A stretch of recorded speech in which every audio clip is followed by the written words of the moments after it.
Hello and welcome in GS vision. मैं हूं अरविंदर सिंह। तो ज्योग्राफी की सीरीज़ में हम पढ़ चुके हैं भारत के बारे में बेसिक, और शुरू होगा भारत के पड़ोसी। तो पड़ोसियों में हम शुरुआत करेंगे आज सबसे पहले भारत के सबसे खास पड़ोसी की, यानी कि पाकिस्तान की। तो पाकिस्तान और भारत के बीच में कौन कौन सी लाइनें हैं, कौन कौन से विवाद हैं, इन सब पर करेंगे चर्चा। इसके बाद चलेंगे हम भारत और चीन के संबंधों के बीच। तो 1947 तक पूरा एक ब्रिटिश भारत था। 1947 में भारत आज़ाद होता है और दो पाकिस्तान बनते हैं, एक पूर्वी पाकिस्तान और एक पश्चिमी पाकिस्तान। पूर्वी पाकिस्तान, जिसे आज बांग्लादेश के रूप में जानते हैं, पश्चिमी पाकिस्तान को वर्तमान में पाकिस्तान ही कहते हैं। जब 15 अगस्त को देश आज़ाद हुआ था, तब 17 अगस्त यानी कि 17 अगस्त को इन दोनों के बीच एक रेखा खींची गई थी, जिसका नाम था रेड क्लिफ रेखा, Radcliffe line. Radcliffe रेखा नाम क्यों पड़ा? क्योंकि मिस्टर रेड क्लिफ की अध्यक्षता में एक आयोग बना था, एक कमीशन बना था। उसके अध्यक्ष रेड क्लिफ थे, 2 सदस्य कांग्रेस के थे, 2 सदस्य मुस्लिम लीग के थे। इन सभी ने मिलकर एक लाइन डिसाइड की जो भारत और पाकिस्तान को बांटेगी, जिसका नाम था रेड क्लिफ रेखा, जो पूर्वी पाकिस्तान यानी कि बांग्लादेश में भी खींची गई थी। तो रेड क्लिफ रेखा वर्तमान में ये गुजरात वाला पार्ट हो गया, राजस्थान वाला पार्ट हो गया और पंजाब वाला पार्ट हो गया। तो यानी कि ऊपर पंजाब, उसके बाद राजस्थान, उसके बाद गुजरात, और इधर है आपका पाकिस्तान। यानी कि रेड क्लिफ रेखा भारत को पाकिस्तान से अलग करती है। भारत के किन राज्यों को? 3 राज्यों को, गुजरात, राजस्थान और पंजाब। कुछ लोग सोच रहे होंगे मैं जम्मू कश्मीर क्यों नहीं बोल रहा। मैं जानबूझकर नहीं बोल रहा, क्योंकि जम्मू कश्मीर भारत का भाग उस समय नहीं था। 17 अगस्त 1947 की बात कर रहा हूं मैं। 20 अक्टूबर 1947 यानी कि 2 महीने बाद पाकिस्तानी फौज ने जम्मू कश्मीर पर आक्रमण किया। जम्मू कश्मीर का क्षेत्र ये क्षेत्र था। राजा था एक हिंदू राजा, हरि सिंह। राजा हरि सिंह पाकिस्तानी फौज को रोकने में नाकाम रहा। At the end Pandit Jawaharlal Nehru के पास आया। पंडित जवाहरलाल नेहरू ने राजा के सामने एक शर्त रखी कि विलय पत्र पर हस्ताक्षर कीजिए, यानी कि मर्ज पेपर पर साइन कीजिए। राजा हरि सिंह ने मर्ज पेपर पर साइन किए। जम्मू कश्मीर भारत का भाग बना और जम्मू कश्मीर की सुरक्षा की जिम्मेदारी भारत की हो गई। 1965 फिर से युद्ध हुआ। 1971 में तीसरा युद्ध हुआ, और तीसरे युद्ध के समय प्रधानमंत्री थी पाकिस्तान के जुल्फिकार भुट्टो, भारत के थी प्रधानमंत्री इंदिरा गांधी। और 1971 युद्ध के बाद 1972 में एक समझौता हुआ, जिसको बोलते हैं शिमला समझौता, यानी कि Shimla agreement. Shimla agreement 1972 decide हुआ कि जम्मू कश्मीर के क्षेत्र में भी एक लाइन होगी दोनों देशों के बीच। ये लाइन कौन सी है? ये है वो लाइन जो 1972 जुलाई में खींची गई थी। इसका नाम दिया गया LOC, यानी कि लाइन ऑफ कंट्रोल। तो रेड क्लिफ रेखा कब आती है? 1947 में आती है। लाइन ऑफ कंट्रोल कब आती है? 1972 में। शिमला एग्रीमेंट के बाद आपका लाइन ऑफ कंट्रोल सामने आता है। लाइन ऑफ कंट्रोल ने किसको बांटा? लाइन ऑफ कंट्रोल में ये आपका जम्मू कश्मीर हो गया। ये जो क्षेत्र पाकिस्तान के पास चला गया, इसको हम भारतीय बोलते हैं POK। POK मतलब पाक ऑक्यूपाइड कश्मीर, पाक अधिकृत कश्मीर, वो हिस्सा जो पाकिस्तान ने कश्मीर का हड़प लिया है। पाकिस्तान क्या बोलता है इसको? ये भी सुन लीजिए। पाकिस्तान बोलता है इसको ये जो आपको ऊपर दिख रहा है ना पार्ट, इसको पाकिस्तान बोलता है बाल्टिस्तान। ध्यान रखिए, इसको पाकिस्तान बोलता है बाल्टिस्तान, गिलगिट गिलगिट बाल्टिस्तान। और ये जो रीजन है ये वाला, इसको पाकिस्तान बोलता है आज़ाद कश्मीर, इसको आज़ाद कश्मीर बोलता है। तो मतलब शिमला समझौते के अंतर्गत भारत और पाकिस्तान के एक बीच एक लाइन आई जिसका नाम था LOC, लाइन ऑफ कंट्रोल। कुछ लोग सोच रहे हैं LAC नहीं है। LAC कहाँ है? अगर आप जानते हैं तो मुझे कमेंट बॉक्स में कमेंट करके बताइए। फिलहाल मैं बात कर रहा हूँ LOC की, लाइन ऑफ कंट्रोल जो है भारत और पाकिस्तान के बीच शिमला समझौते के अंतर्गत 1972 में ड्रॉन हुई। इसमें जो पाकिस्तान के पास क्षेत्र गया है उसको हम भारतीय POK बोलते हैं। पाकिस्तान के लोग ऊपरी क्षेत्र को गिलगिट बाल्टिस्तान क्षेत्र बोलते हैं और निचले क्षेत्र को आज़ाद कश्मीर बोलते हैं। बीच में रेखा कौन सी आपकी? LOC लाइन इसके बीच में आपकी आ गई। लेकिन हुआ क्या कि समझौता तो हो गया शिमला, बात अटक गई सियाचिन को लेकर। दुनिया का सबसे ऊंचा युद्ध स्थल सियाचिन ग्लेशियर, इसको लेके बात अटक गई कि सियाचिन में भी पाकिस्तान ने हिस्सा मांगा। और यह है आपका सियाचिन ग्लेशियर वाला पार्ट। और यहाँ पर एक और लाइन खींची गई, ये यहाँ पर सियाचिन वाले पार्ट में एक और लाइन खींच जाती है इस सेक्शन में। इसका नाम है AGPL मतलब एक्चुअल ग्राउंड पोजीशन लाइन। तो मतलब भारत और पाकिस्तान के बीच कितनी रेखाएं हो गई? नंबर 1 आज़ादी के समय आई कौन सी रेखा? रेड क्लिफ रेखा। 1972 शिमला समझौते के समय कौन सी आई? LOC यानी कि लाइन ऑफ कंट्रोल। और 1972 शिमला समझौते के बाद एक और आई कौन सी? AGPL actual ground position line. तो भारत और पाकिस्तान के बीच कुल रेखाएं कितनी हो गई? 3। Number 1 red Cliff, number 2 LOC, number 3 AGPL actual ground position line. LOC लगभग 740 किलोमीटर, AGPL लगभग 111 किलोमीटर लंबी रेखा है। तो ये 3 रेखाएं 3 बाउंड्री बनाती हैं भारत और पाकिस्तान की सीमा। इसके अलावा याद रखना रेड क्लिफ रेखा पर यानी कि पंजाब, राजस्थान, गुजरात, इस रेखा पर बहुत सारे बॉर्डर हैं जो दोनों देशों के बीच खुलते हैं भारत और पाकिस्तान के बीच। नंबर 1 वाघा बॉर्डर, आप सभी जानते हैं वाघा बॉर्डर के बारे में आप सभी ने बहुत सुना होगा।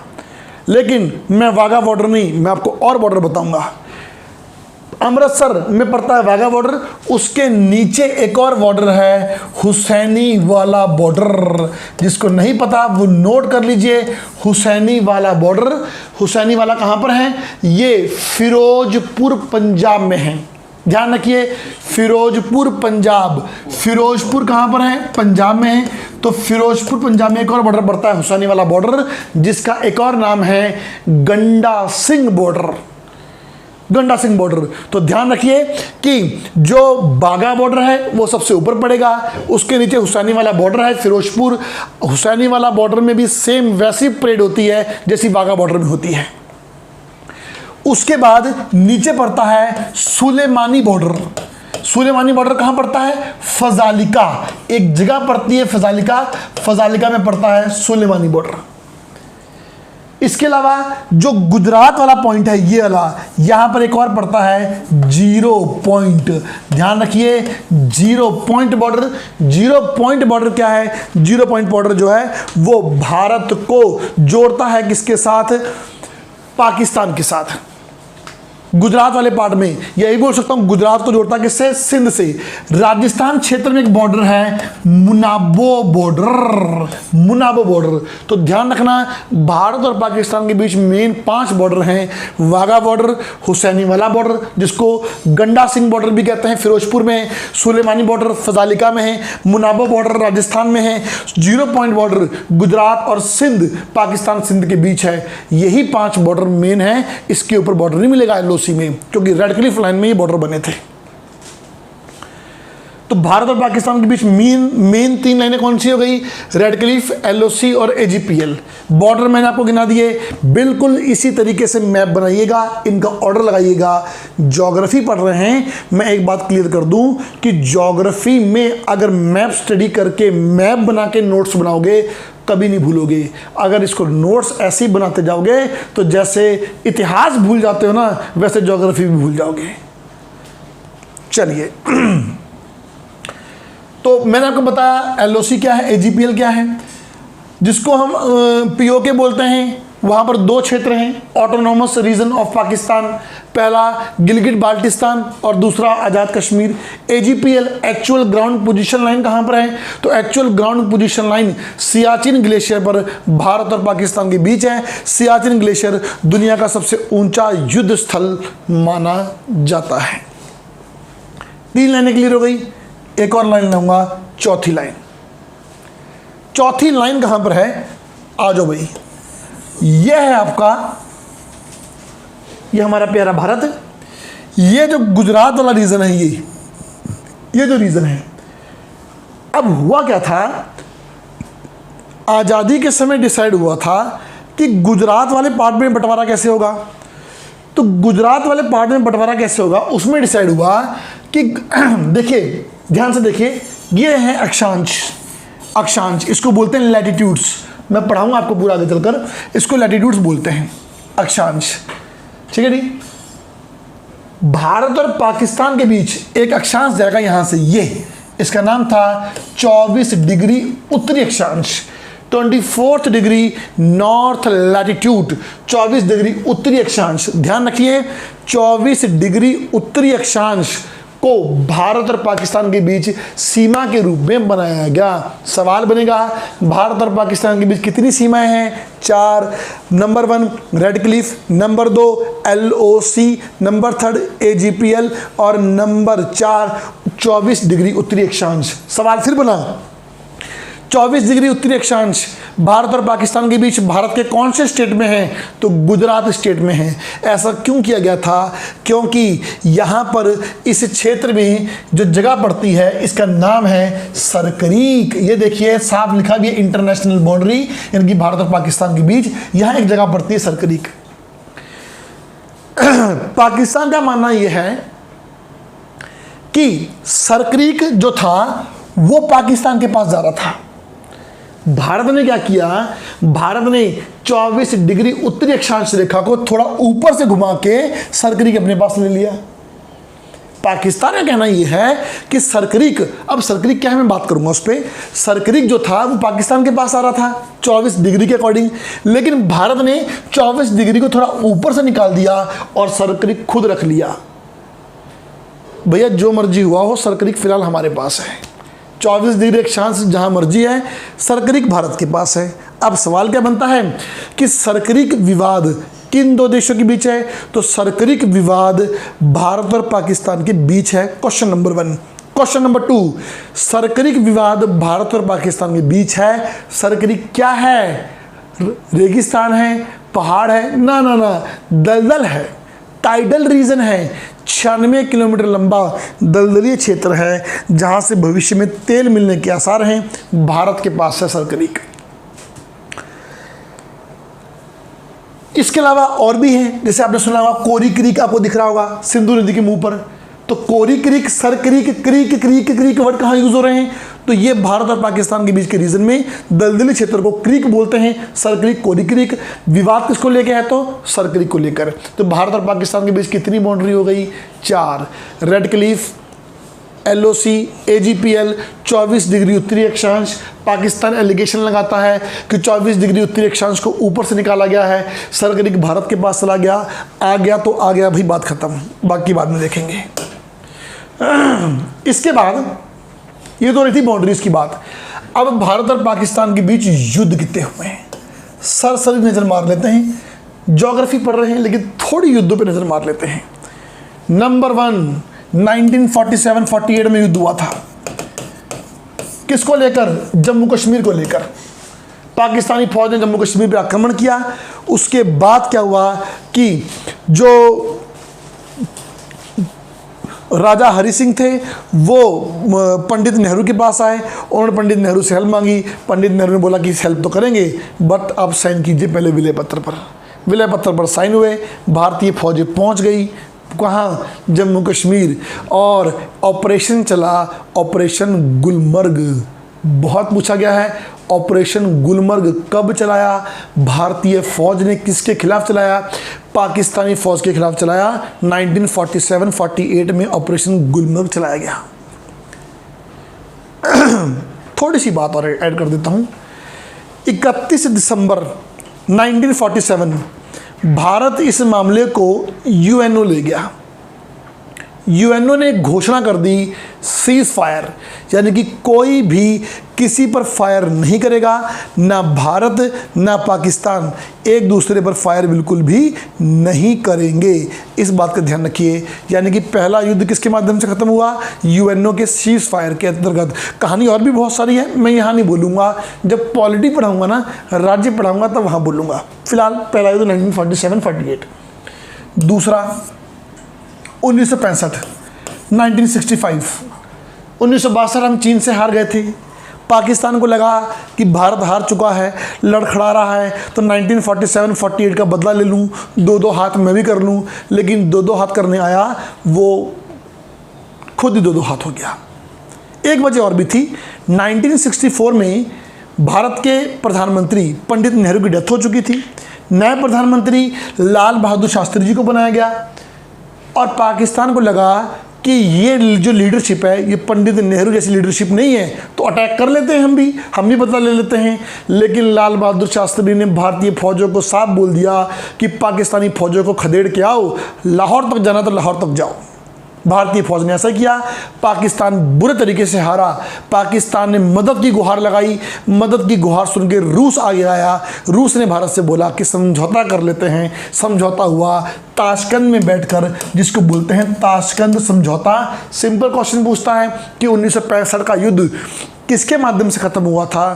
ताशकंद समझौता 1966 के माध्यम से खत्म हुआ था। तीसरा युद्ध 1971 प्रधानमंत्री श्रीमती इंदिरा गांधी उनके समय होता है, और इसी समय पूर्वी पाकिस्तान आज़ाद होकर बन गया बांग्लादेश। और ये युद्ध खत्म हुआ था शिमला समझौते के अंतर्गत। ध्यान रखना, भारत पाकिस्तान के युद्ध के ईयर पूछेगा और उनमें समझौते पूछेगा। तो 1965 का युद्ध ताशकंद समझौते के अंतर्गत खत्म हुआ। 1971 का युद्ध शिमला समझौते के अंतर्गत खत्म हुआ। LOC AGPL इसी के बाद आया है।